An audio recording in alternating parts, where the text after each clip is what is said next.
నేను మీ ఎంవి నాయుడు. ఈరోజు విజయనగరం ప్రధాన చూద్దాం. 5 ఏళ్ల యాతన, ఏడాదిలో సాంత్వన, కూటమి ప్రభుత్వం రాకతో అభివృద్ధికి అడుగులు. 5 ఏళ్లు గత పాలనలో పలు రంగాలు కుదేలయ్యాయి, పలు వర్గాలకు ఇబ్బందులు ఎదురయ్యాయి. కూటమి ప్రభుత్వం రాకతో ప్రగతి పట్టాలెక్కింది. కీలక రంగాల్లో అభివృద్ధికి ప్రభుత్వం నిధులు మంజూరు చేయడం, విద్య ఉపాధి అవకాశాలపై దృష్టి సారించడంతో ఏడాది పాలనలో ఎన్నో మార్పులు ఆవిష్కృతమయ్యాయి. గత పాలనలో వ్యవసాయ ఆధారిత జిల్లాలో 5,17,544 మంది రైతులు తీవ్ర ఇబ్బందులు చవిచూశారు. కూటమి ప్రభుత్వ పాలనలో అన్నదాతలకు 2024-25 ఖరీఫ్ సీజన్కు గాను జిల్లాలో 3.34 లక్షల మెట్రిక్ టన్నులు ధాన్యం కొనుగోలు చేసి 72,744 మంది రైతులకు 767 కోట్లు 48 గంటల్లో జమ చేశారు. జిల్లాలో 3,725 మంది పాడి రైతులకు గత ప్రభుత్వం బకాయి పెట్టిన 11.15 కోట్లు నష్టపరిహారం చెల్లించారు. 2.52 కోట్ల విలువైన యంత్రాలను రాయితీపై అందించారు. కిసాన్ డ్రోన్లు 80% రాయితీపై ఇచ్చారు. 24 గంటల్లోనే సొమ్ము జమ. గత ఖరీఫ్లో 50 క్వింటాలు ధాన్యం కొనుగోలు కేంద్రంలో విక్రయించా. 24 గంటల్లో నగదు బ్యాంకు ఖాతాలో జమైంది. పంట పెట్టుబడులు చేసిన అప్పులు, కూలీల ఖర్చులు చెల్లించా. గత 2 నెలలైనా అందలేదంటూ గుజ్జింగ వలస బూడి ఆదినారాయణ చెప్తూ ఉన్నారు. అలాగే జిల్లాలోని 1,717 పాఠశాలపై గత ప్రభుత్వ హయాంలో జీవో నెంబర్ 117 తీసుకువచ్చి ఉపాధ్యాయులను మిగులు చూపించారు. జిల్లాలోని ప్రాథమిక పాఠశాలలో 3, 4, 5 తరగతులను 153 ఉన్నత పాఠశాలలో విలీనం చేశారు. విద్యారంగ సమస్యలు సృష్టించి అతలాకుతలం చేశారు. నేడు ప్రాథమిక విద్యలో నాణ్యత పెంపుడుకు జిల్లాలో 271 ఆదర్శ పాఠశాలను ఏర్పాటు చేశారు. మధ్యాహ్న భోజన పథకంలో సన్న బియ్యం సరఫరాకు చర్యలు తీసుకున్నారు. 1,11,992 మంది విద్యార్థులు లబ్ధి కల్పించారు. 1,764 మంది ఇంటర్ ద్వితీయ సంవత్సరం విద్యా సంస్థలకు మెటీరియల్ పంపిణీ చేశారు. పారిశ్రామిక శిక్షణ సంస్థల ITIలో 2024-25 విద్యా సంవత్సరం నుంచి జర్మన్ భాష పరిచయం చేశారు. విజయనగరం, రాజాం, బొబ్బిలి ప్రభుత్వ ITIలో ఫెర్రో, ఫార్మా రంగాలకు సంబంధించిన ప్రయోగాలకు కూడా ప్రతిపాదించినట్టుగా చూస్తూ ఉన్నాం. వనిత ఉన్నతితో ఊతమనంటూ ప్రభుత్వ ప్రకటనలకే పరిమితమైంది. జిల్లాలో 9.70 లక్షల మంది మహిళలు ఉన్నారు. వారిలో 4.50 లక్షల మంది డ్వాక్రా సంఘాల సభ్యులు. వారు అభ్యున్నతికి కృషి చేస్తున్నామని గత ప్రభుత్వ ప్రకటనలకే పరిమితమైంది. కూటమి ప్రభుత్వం ఉన్నతి పథకాన్ని పునరుద్ధరించింది. ప్రతి కుటుంబం నుంచి ఒక మహిళ పారిశ్రామికవేత్త ఉండాలనే లక్ష్యంతో ప్రాథమికంగా 1,400 మందితో 45 కోట్ల పెట్టుబడితో వివిధ యూనిట్లు నెలకొల్పేందుకు చర్యలు తీసుకున్నట్టుగా మనం ఇక్కడ చూస్తూ ఉన్నాం. అలాగే వైద్య సేవలు చేరవేసినట్టు గత హయాంలో విజయనగరం వైద్య కళాశాల సహా జిల్లాలోని సామూహిక ఆసుపత్రి భవన నిర్మాణాలు పూర్తి కాక సమస్యలు పెరిగాయి. కూటమి రాకతో వైద్య కళాశాల భవన నిర్మాణ పనులు వేగవంతం చేశారు. పూర్తయిన పనులకు 175 కోట్లు చెల్లించారు. గత వైకాపా నాబార్డు నిధులను దారి మళ్లించడంతో పాత బకాయిలు చెల్లింపులకు సుమారు 50 కోట్లు కూటమి ప్రభుత్వం విడుదల చేసింది. ఎస్కోట, గజపతి నగరం, బాడంగి, నిలిమర్ల CHCలకు ఆధునీకరణ పనులు సర్వేంగా జరిపిస్తూ ఉన్నారు. గత పాలనలో యువతకు ఉపాధి అవకాశాలు మృగ్యమయ్యాయి. 5 ఏళ్లుగా DSC నిర్వహించలేకపోయారు. పోలీసు గ్రూపు ఉద్యోగాలకు ప్రాథమిక పరీక్షలు నిర్వహించి మధ్యస్థంగా వదిలేశారు. యువతకు మెరుగైన అవకాశాలు కల్పించేందుకే స్వల్పకాలిక కోర్సుల్లో కూటమి ప్రభుత్వం శిక్షణ ఇస్తుంది. ప్రభుత్వ ITIలోను ఉపాధి కేంద్రాలుగా మార్చి 2 నుంచి 3 నెలల పాటు శిక్షణ ఇస్తూ ఉన్నారు. ఏటా 4,000 మందికి శిక్షణ ఇచ్చేలా చర్యలు చేపట్టారు. DSC, పోలీసులు, కానిస్టేబుల్ ఉద్యోగాలు పరీక్షలు నిర్వహిస్తూ ఉన్నట్టుగా ఇక్కడ మనం చూస్తున్నాం. అద్దంలా రహదారులు గత పాలనలో ప్రధాన రహదారులపై నడవడానికి ఇబ్బంది కదిలేది.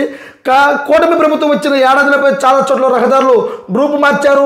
10 కోట్లతో జిల్లాలో 27 రహదారులపై గుంతలు పూడ్చారు. పారాది వంతెన దిగువ కాజ్వే పనులు మంజూరు చేశారు. పెదమానాపురం రైల్వే గేట్ వద్ద అప్రోచ్ రోడ్డు పనులు 90% పూర్తి చేయించారు. R&B పర్యవేక్షణలో 130 కోట్లతో 7 ప్రధాన రహదారులు మంజూరు చేశారు. 27 మండలాల్లో పల్లె పండుగ పేరిట ఉపాధి నిధులతో 600 పైగా అంతర్గత రోడ్ల పనులకు 180 కోట్లు మంజూరు చేశారు. 55% పనులు పూర్తయినట్టుగా ఇక్కడ మనం చూస్తూనే ఉన్నాం. అయితే ఇక్కడ 5 ఏళ్ళు యాతన గత పాలనలో అయితే మాత్రము చాలా నరక యాత్ర పడ్డాము. ఏడాదిలోనే సాంత్వన దొరికిందినట్టు కూటమి ప్రభుత్వం వచ్చిన తర్వాత ప్రధానంగా అన్ని రంగాల్లో కలిసి గత ప్రభుత్వంలో అన్ని రంగాలు కుదేలయ్యాయి అన్నట్టుగా చెప్తూ ఉన్నట్టుగా మనకు తెలుస్తూనే ఉంది. అయితే ఇప్పుడు కూటమి ప్రభుత్వం వచ్చిన తర్వాత పూర్తి స్థాయిలో అన్ని రంగాల్లో విద్య, వైద్యం, రైతు అందరూ కూడా భరోసానిస్తూ ముందుకి వెళ్తూ ఉన్నట్టుగా కూటమి ప్రభుత్వంలో 5 ఏళ్ళ యాతనాల్లో ఏడాదిలోనే ఒక సంవత్సరంలోనే ప్రథమంగా ముందు ఉన్నామని కూటమి ప్రభుత్వంలో మనకు తెలుస్తూనే ఉంది. అలాగే ఒకసారి బొబ్బిలి ప్రధాన ఇష్యూ చూద్దాం. తేజాప ఖాతాలో పురపాలక ఉపాధ్యక్ష పీఠం రమాదేవిపై నెగ్గిన అవిశ్వాసం. ఇక్కడ అవిశ్వాసానికి మద్దతుగా చేతులెత్తిన ఎమ్మెల్యే బేబీనైనా కౌన్సిల్లో మనం చూస్తూ ఉన్నాం. బొబ్బిలి పురపాలక ఉపాధ్యక్షురాలు గొలిగానే రమాదేవిపై బుధవారం కౌన్సిల్ ప్రవేశపెట్టిన అవిశ్వాసం నెగ్గింది. ఎన్నికల అధికారి ఆర్జీవి రామ్మోహన్ నిర్వహించిన అవిశ్వాస సమావేశానికి ఎక్స్ అఫీషియా సభ్యుడు ఎమ్మెల్యే బేబీనైన్తో సహా 22 మంది సభ్యులు హాజరయ్యారు. వైకాపాకు చెందిన 10 మంది, తేదేపా నుంచి 10 మంది కౌన్సిలర్లు, స్వతంత్ర అభ్యర్థి వనజాక్షి మద్దతు తెలిపారు. స్వతంత్ర అభ్యర్థి కూడా వనజాక్షి మద్దతు తెలిపారు. మొత్తం 30 మంది కౌన్సిలర్లతో 22 మంది మద్దతుతో అవిశ్వాసం నెగ్గినట్లు ఎన్నికల అధికారి ప్రకటించారు. అవిశ్వాసం నెగ్గడంతో ఉపాధ్యక్ష ఎన్నికల కమిషన్ ప్రకటన విడుదల చేయాల్సి ఉంది. గత నెల 15వ తేదీన 20 మంది కౌన్సిలర్లు కలెక్టర్ అంబేద్కర్కు అవిశ్వాస నోటీసు అందించారు. ఈ మేరకే సభ్యుల మద్దతు కోరుతూ అవిశ్వాసాన్ని ప్రవేశపెట్టారు. చెలికాని మద్దతుతో ఆశ్చర్యం గుర్చేశారు. బొబ్బిల్లో పురపాలక ఉపాధ్యక్షురాలు గొలిగానే రమాదేవిపై పెట్టిన అవిశ్వాసానికి అదే పార్టీకి చెందిన పురపాలక ఉపాధ్యక్షుడు 2 చెలికాని మురళీకృష్ణరావు మద్దతు పలికారు. ఆయన 19వ వార్డు నుంచి కౌన్సిలర్గా వైకాపా తరపు నుంచి ఎన్నికయ్యారు. తేదేపా పెట్టిన అవిశ్వాస పరీక్షకు చెలికాని హాజరై మద్దతు తెలపడం అందరినీ ఆశ్చర్యానికి గురి చేసింది. సంఖ్యాబలం సరిపోయినప్పటికీ ఆయన హాజరయ్యి తమ మద్దతు ప్రకటించారు. కలెక్టర్ ఇచ్చిన అవిశ్వాస నోటీసులు ఆయన సంతకం లేదు. ఇటీవల పురపాలక అధ్యక్షుడు సాబు వెంకటి మురళీకృష్ణరావుపై కూడా అవిశ్వాసం పెట్టడంతో ఆయన పదవి విచ్యుతులయ్యారు. అదే పార్టీకి చెందిన 10 మంది కౌన్సిలర్లు తేదేపాకి మద్దతు పలకడంతో రాంబర్గ్ శరత్ అధ్యక్షుడిగా ఎన్నికయ్యారు. తాజాగా ఉపాధ్యక్షురాలు వేట పడింది. దీంతో ఈ 2 పదవులు తేదేపా ఖాతాలోకి చేరాయి. ఉపాధ్యక్షురాలుగా పార్టీ అధిష్టానం ఎవరికి అవకాశం కల్పిస్తుందో చూడాలి. అయితే బొబ్బిలిలో అయితే మాత్రము ఏ ఎన్నిక వచ్చినా సరే ఒక రసవత్తరంగా మారుతూ ఉంటుంది. అయితే మొన్న మనం చూసాము వైకాపాలో అయితే మాత్రం కౌన్సిల్ అందరూ కూడాను తిరగబడ్డారు. గత వైసీపీ చైర్మన్గా పనిచేస్తున్న సావు మురళీకృష్ణరావుపై అవిశ్వాసం అందరూ కూడా తెలుగుదేశానికి మద్దతు ఇచ్చారు. అలాగే అక్కడ చైర్మన్ కూడా దించుతామన్నారు. అలాగే పుర అధ్యక్షుడిగా ఎప్పుడైతే మాత్రం తెలుగుదేశం కైవసం చేసుకుంది. అయితే దీంతో పాటు ఇక్కడ తేదేపా గతంలో మరొక పురపాలక ఉపాధ్యక్ష పీఠం కూడాను ఇక్కడ తేదేపాకి కైవసం చేసుకున్నట్టుగా మనకి ఇక్కడ తెలుస్తూ ఉంది. అయితే ఇక్కడ బొబ్బిల్లో వైసీపీ కూడా చాలా గట్టిగా ఉన్నప్పటికీ కూడాను కేవలం ఇక్కడ స్థానిక నాయకులు అందరూ కూడాను కౌన్సిల్కి గౌరవం ఇవ్వకపోవడం, ఇవంతా కూడా అభివృద్ధి చేయలేకపోవడం కుంటుపడుతుందని ఎప్పుడైతే చెప్పారో దాంతో ఒకేసారి అందరూ కూడా తేదేపాకి మద్దతు ఇచ్చి ఇక్కడ చైర్మన్ పదవి, పురపాలక అధ్యక్ష పదవి, అలాగే ఇక్కడ ఉపాధ్యక్ష పీఠం కూడా 2 తెలుగుదేశ కైవసం చేసుకున్నట్టుగా ఇక్కడ ప్రధానంగా మనకి ఇక్కడ తెలుస్తూనే ఉంది. అలాగే ఒక గంటేరులోని ఒక ప్రధాన విషయం చూద్దాం. చదువుల గూడు వసతి గోడునంటూ నమస్కారం సార్, నేను గంటేడ ప్రభుత్వ జూనియర్ కళాశాలను 1993లో ఈ ప్రాంత పిల్లలకు ఉన్నత చదువులు అందడం లేదని తల్లిదండ్రులు కలత చెందితే పుట్టినదాన్ని నేను. అప్పటి ఎమ్మెల్యే సాంబశివరాజు గంటేడ ఉన్నత పాఠశాలలో ఒక చోట నన్ను కొలువు తీర్చారు. తర్వాత గంటేడ నుంచి జిల్లా పరిషత్ చైర్మన్గా, పార్లమెంటు సభ్యుడిగా ఎన్నికైన కొండపల్లి పెడితెల్లనాయుడు చొరవతో జిల్లాలో ఎక్కడా లేని విధంగా సుబేసల ప్రాంగణంలో 5.8 ఎకరాల శాశ్వత చిరునామా ఇచ్చారు. ఏటా వందల మంది విద్యార్థులు చదువు చెప్పి వారి జీవితాల్లో వెలుగులు నింపాను. గంట్యాడ, బొండపల్లి, విజయనగరం గ్రామీణం, జామి మండలాలకు విద్యార్థులు ఇక్కడ చదువుకునేవారు. విద్యా వ్యవస్థలో మార్పుల కారణంగా ఆదరణ తగ్గుతూ వచ్చింది. ప్రస్తుతం నా దగ్గర 18 మంది అధ్యాపకులు, పెద్ద పెద్ద గదులు, ప్రయోగశాలలు, మరుగుదొడ్లు, తాగునీరు, విశాలమైన ఆట స్థలం అందుబాటులో ఉన్నాయి. అన్నీ ఉన్న విద్యార్థులు కరువయ్యారు.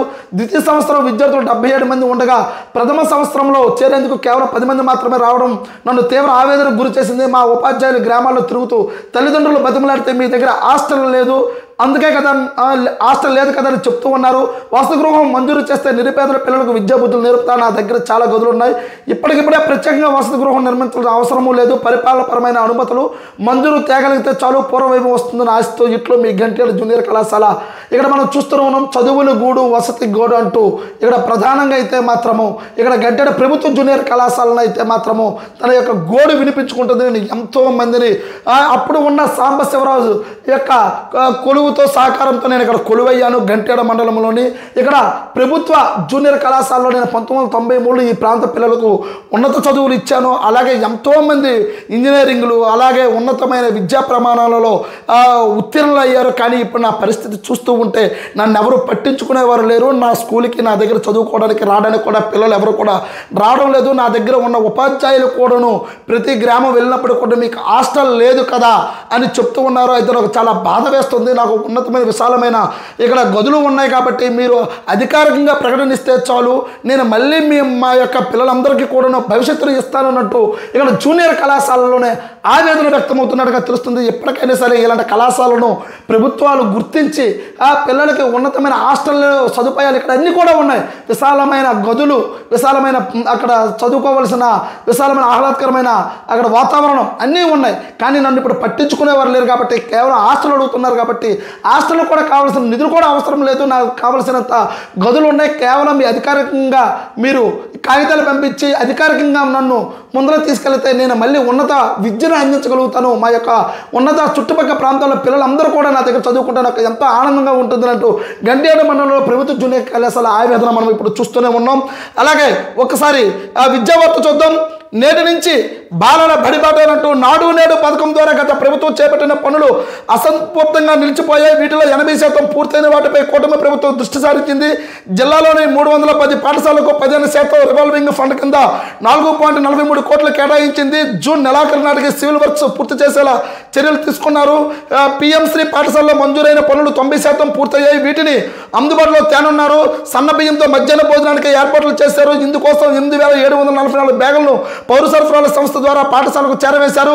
గత ప్రభుత్వంలో పాఠశాలను అందించిన ఆర్వో ప్లాంట్లు చాలా వరకు నిరుపయోగంగా మారాయి.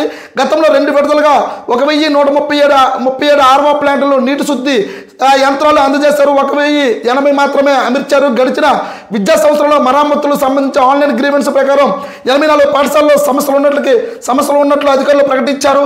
తొలి రోజు నుంచే విద్యార్థులకు సర్వేపల్లి రాధాకృష్ణ విద్యార్థి మిత్ర కిట్లు అందించనున్నారు. 1,17,839 మందికి ప్రతిపాదించగా పాఠ్య పుస్తకాలు, బ్యాగులు, బెల్టలు, నోటు పుస్తకాలు నిఘంటువు 100% వచ్చాయి. ఏకరూప దుస్తులు, బూట్లు ఇంకా పూర్తి స్థాయిలో రావాల్సి ఉంది. దుస్తులు 3